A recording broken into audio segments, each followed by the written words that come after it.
Side of this story about how he used to come home drunk when the tavern's jukebox had stopped playing. But my father was a creative. He would then make his own music at home, using my mother's body as an instrument, beating her bleeding hide like a drum player possessed by the melodies oozing from her vocal cords. Cries attracting audiences from neighbors to a musical that was always staged behind closed curtains and locked doors. I have been told the ending to this production was always the same. Him singing hymns of apologies, using my mother's love for music to convince her to stay, but she grew tired of dancing to sorrowful symphonies and departed with the lyrics of scars on her body and a boy on her back. At times, I feel like I am her deepest scar, a constant reminder of her mellow past, because just like my father, I have also fallen in love with music. The only difference between us is in the genres we jam to. I love punchlines and bars. He used to punch lines on her body and feared being behind bars. My childhood is like a torn-apart songbook, lacking tunes celebrating happy times. I'm decomposing these sad rhythms by relearning the music made by my parents before the chaos began. I want to go back to a time when the only beating she felt came from her youthful heart, as his hands were still learning her body instrument like a pianist making melodies. Oh, they were making melodies. My birth was a result of them making melodies.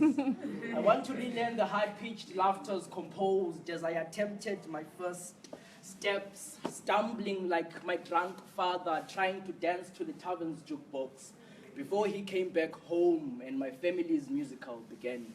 Sawona.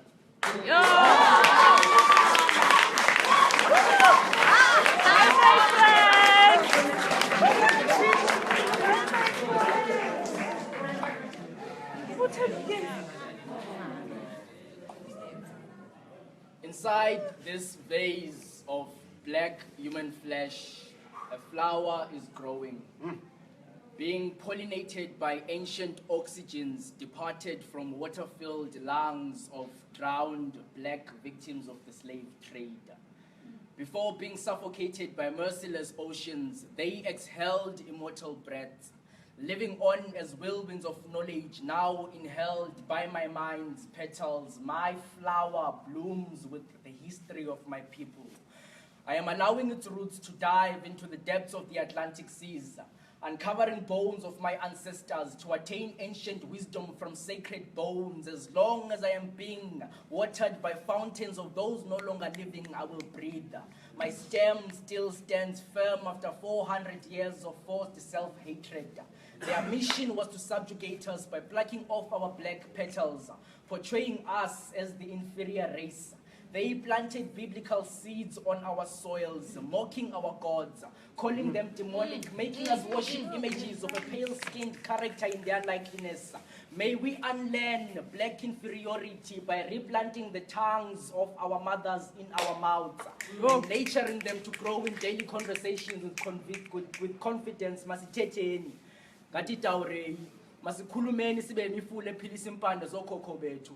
May we learn to embrace these vases that carry the flowers of our souls and never abandon our past, because flowers are permanently dead when they're no longer attached to their roots. Wow.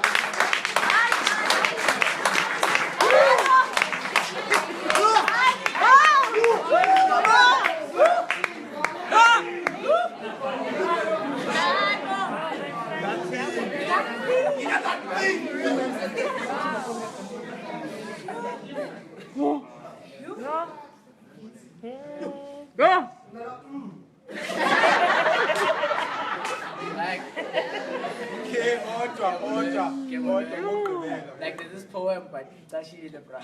I don't know if it is.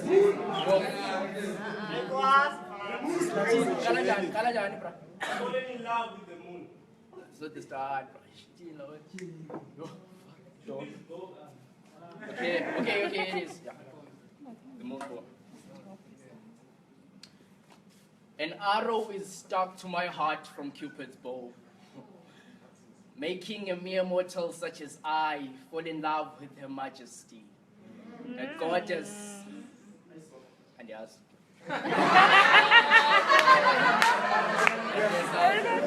Okay, my name is Mpofu. I'm a young poet, 19. Yeah. I'm part of a repertoire. You can like the page on Facebook. I'm part of the cipher. You can like the page on Facebook. Yeah, I'm gonna do my final poem. I forgot that one. Of course, for life is like a marathon on which someday we will all reach the finish line. And our medals will be wooden boxes. We shall be buried in lonely caskets with the cold darkness as the only companions to our rotting corpses.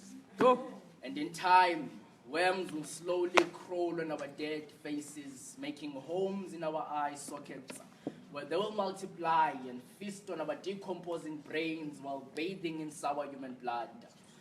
Our remains will be food for creatures of the night that have an appetite for rotten human flesh.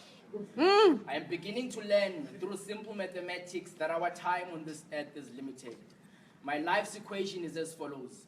The people that I love keep on being subtracted from my life, constantly multiplying the pain of loss in my heart. It's like adding fuel to the fire that has destroyed these walls that once protected my belief in happiness, dividing my soul into two.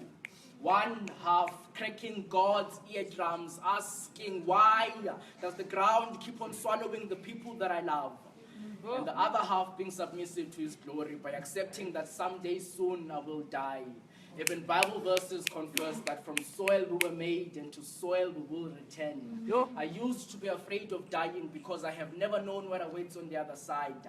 I have grown to embrace the unknown since it is where all my loved ones will eventually reside. I have always wanted my mother to stop working and rest in peace while she is still breathing so I can take care of her. She once told me that heaven was not made for blameless souls. So if I die tonight, I will be rolling a joint in paradise. I hope to reunite with the loved ones whose bodies have turned into dust, but their souls live on in this poetry that I share. If my baby sister's laughter never again gets to tickle my eardrums, using my face as a canvas to paint a pure smile with crooked teeth, if this is the last poem that I get to share on stage, I hope to be a friendly ghost that will haunt your memories whenever you remember this day, because if I die tonight, my soul will be at peace. So what if you die tonight? Because